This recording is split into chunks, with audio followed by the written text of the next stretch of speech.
जिनेंद्र देव द्वारा प्रतिपादित इस अनादि अनंत विश्व में काल चक्र निरंतर गतिशील है।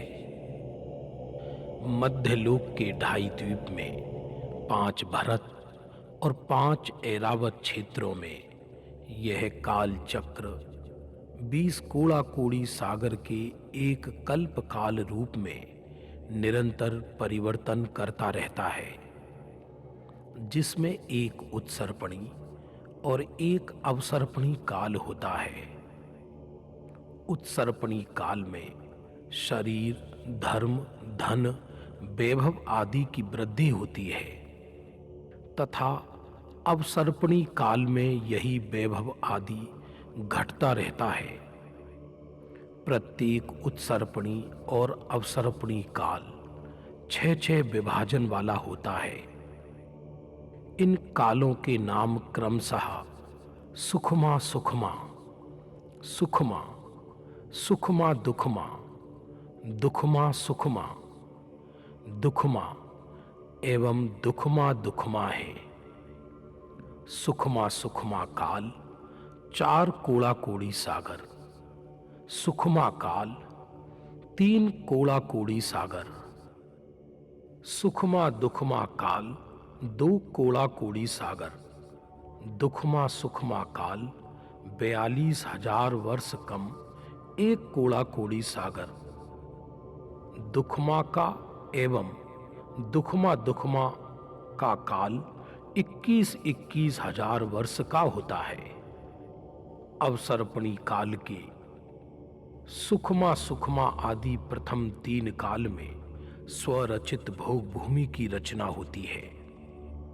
प्रथम काल की रचना को उत्तम भोग भूमि, द्वितीय काल की रचना को मध्यम भोग भूमि, तृतीय काल की रचना को जघन्य भोग भूमि कहा जाता है। इन तीनों भोग भूमियों में सामान्यतः इस प्रकार की व्यवस्था होती है। संपूर्ण धरातल धूल, धुआं, कंकर, कांटे आदि तथा विकलत्रय जीवों से रहित होता है। युगलियाओं के रहने के लिए अत्यंत रमणीय भवन उत्तम शैयाओं से युक्त होते हैं। वे सभी प्रासाद इंद्रनील आदि उत्तम मणियों से बने होते हैं। इस काल में नियम से चींटी, खटमल, मच्छर आदि विकलत्रय और असंगी जीव नहीं होते। स्वामी और भृत्य का भेद नहीं होता। भीषण युद्ध, ईर्ष्या और रोग आदि भी नहीं होते। नियम से दिन रात, गर्मी शीत, पर धन पर स्त्री रमण आदि नहीं होते। उत्तम महलों में उत्पन्न हुए भोग भूमियां नियम से पति पत्नी के रूप में युगल रूप से उत्पन्न होते हैं। चौथे दिन बेर के बराबर आहार ग्रहण करते हैं। इस काल में पुरुष और स्त्रियों की उत्कृष्ट ऊंचाई 6,000 धनुष एवं आयु 3 पल्ले प्रमाण होती है। यह भोग भूमियां जीव परस्पर सुख सागर में निमग्न रहते हैं। आयु पूर्ण होने पर युगल संतानों को पैदा कर इनका देह कपूर की भांति उड़ जाता है। यह सभी भोग भूमि के मनुष्य दिव्य कल्प वृक्षों से भोग सामग्री प्राप्त करते हैं। पानांग जाति के कल्प वृक्ष 6,000 रसों से युक्त मधुर, सुस्वादु और पुष्टिकारक 32 प्रकार के पेय द्रव्य प्रदान करते हैं। तूर्यांग जाति के कल्प वृक्ष उत्तम वीणा, मृदंग, शंख आदि विभिन्न प्रकार के वादित्र देते हैं। भूषणांग जाति के कल्प वृक्ष कंकण, कटिसूत्र, हार, मुकुट आदि आभूषण प्रदान करते हैं। वस्त्रांग जाति के कल्प वृक्ष मन और नेत्रों को आनंदित करने वाले नाना प्रकार के वस्त्र प्रदान करते हैं। भोजनांग जाति के कल्प वृक्ष 16 प्रकार का आहार, 108 प्रकार के खाद्य पदार्थ, 363 प्रकार के स्वाद्य पदार्थ एवं 63 प्रकार के रस प्रदान करते हैं। आलयांग जाति के कल्प वृक्ष नंद्यावर्त आदि 16 प्रकार के रमणीय दिव्य भवन दिया करते हैं। दीपांग जाति के कल्प वृक्ष सुंदर ज्योति से युक्त महलों के अंदर दीपकों के सदृश प्रकाश देते हैं। भाजनांग जाति के कल्प वृक्ष बहुत प्रकार के रत्नों से निर्मित थाल, झारी, कलश आदि प्रदान करते हैं। मालांग जाति के कल्प वृक्ष 16,000 रूप पुष्पों की विविध मालाएं देते हैं। तेजांग जाति के कल्प वृक्ष करोड़ों सूर्य की कांति को हरण करने वाले उत्तम प्रकाश प्रदान करते हैं। इन भोग भूमियाओं का सुख व भोग चक्रवर्ती की अपेक्षा अनंत गुना होता है।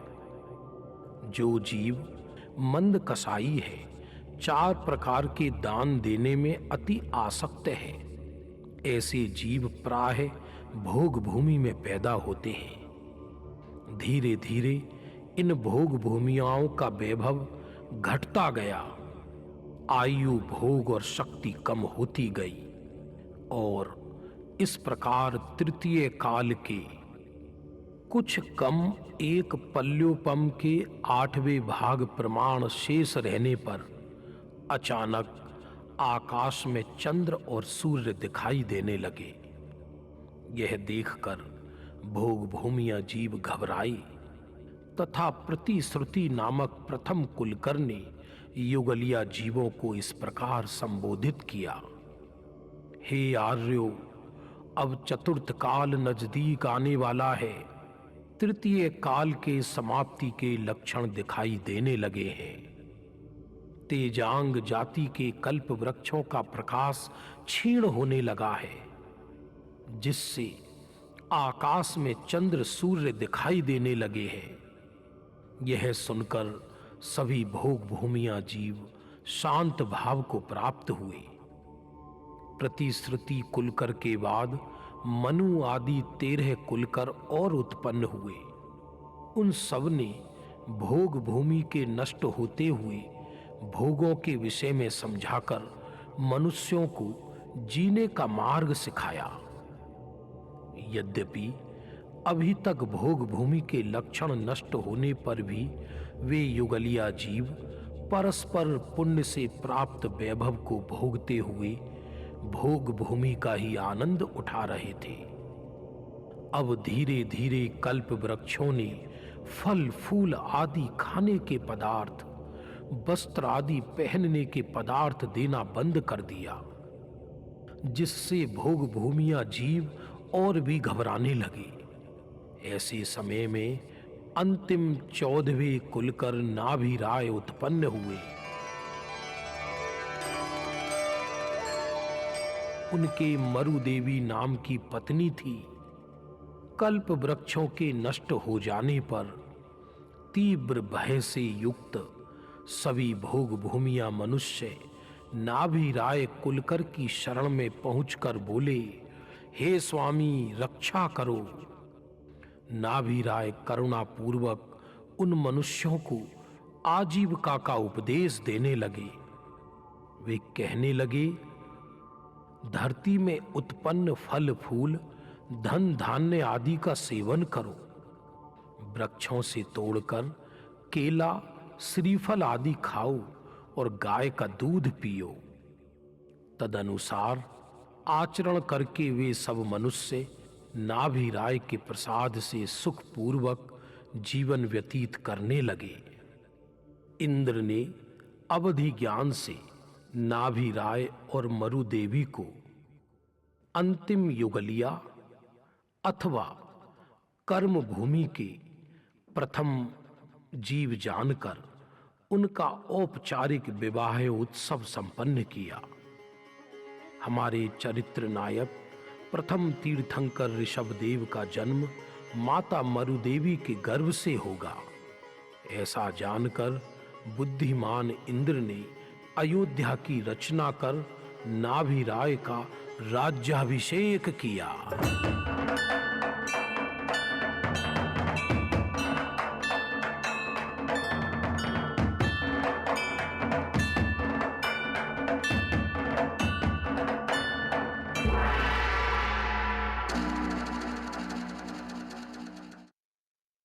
महाराजा नाभि राय की, महाराजा नाभि